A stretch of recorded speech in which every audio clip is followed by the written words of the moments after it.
What's going on, ladies and gentlemen? This is Stardust here. Welcome to another video here on the YouTube channel. And today I'm going to be showing you two amazing farms in Dying Light 2 to get your combat XP up and your parkour XP and get a bunch of these infected trophies and a lot of money as well. Let's get into this.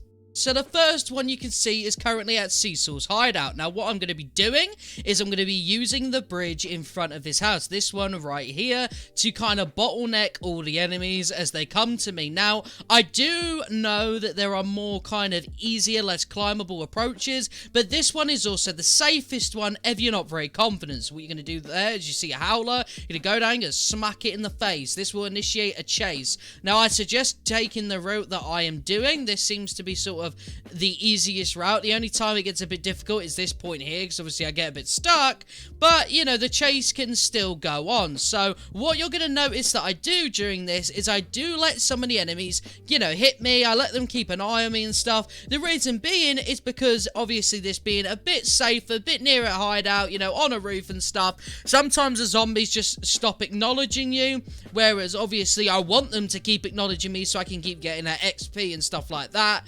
Luckily for me, I'm a tank though, so I do get very lucky and stuff like that. The reason this is obviously safer is because you can bottleneck the enemies, and also you got the UV lights behind you. Now I do have a friend called Bob Duck and Weave that suggests doing it at the bazaar. Now that is a good one, but for me personally, I think this one's a safer option. I think that, like, you know, if you're sort of too worried and stuff, and if it restarts, all you've literally got to do, hop down, whack it again, climb back up, and I think it kind of gives you more protection as well from, like, the bigger, badder zombies and stuff, like the spitter sort of zombie and that, you know what I mean?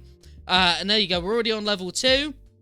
We can keep chopping the zombie down. Now, if we skip a little bit forward into this clip, you'll notice, here you go, you notice that I jumped back down. That's because I was losing a little bit of the chase, and I go back to climb up. I do get hit there, though, but obviously, I'm sure there's a lot more better parkour experts than me. But again, if you notice, even though I'm on chase level 2, it still doesn't really matter. I'm able to still do the same thing, and now I can get the zombies back up, and I'm hard, you know, obviously, I can't get hit from behind because I'm on this bridge, and right behind me is a UV light. So I'm able to just continuously keep hitting these enemies. Now obviously you get these infected trophies, and you get a lot of goodies out of these zombies as well. All the bodies that I've piled up here, I will be able to use to get, you know, hurt the enemies and stuff. As you can see here, I'm a little bit low on health. What I do recommend for that is I recommend going back to the UV light and healing, but I would say by chase level 3 you're good. Don't worry about it. And obviously these zombies are going to get a whack in right before we're done. So make sure to collect all the loot from these zombies. And now it's onto the parkour XP. You get a lot of combat XP as well as loot from these zombies as well, as you can see right there.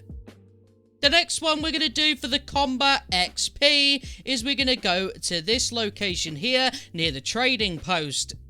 Right, you know, it is in Trinity. It's right at the edge. What you're going to do is you need the far jump, and that is for a PlayStation. Obviously, you press L1 as you do a jump. Now, I do recommend doing this one at night. I also recommend doing it while you're in a chase, but I did it during the day just so you guys could see that. As you can see in the right corner there, kind of in the corner anyway, it's close, the numbers continue to keep going up, which means my XP for the parkour is also going up as well. Now, when you're in the end game, this is really great, because obviously what it means is that you've kind of got these two reliable farm sources. So if you need to level up, just say you want a really cool move or something, then you can continue to do this. Just keep doing this on repeat. As you can probably tell, the reason that this is so good for a chase is because it's very unlikely that you're going to be attacked while you're doing this. But again, I just wanted to show you during the day as well, so let me know how you get on with this one. Now, that is all we have time for today, ladies and gentlemen, when it comes to Dying Light 2. So we've got 2 for combat XP, we've got this for parkour XP, of course the combat XP where you can get a load of loot as well. Let me know if this video was helpful. Make sure to subscribe, like and comment, and I'll see you in a bit.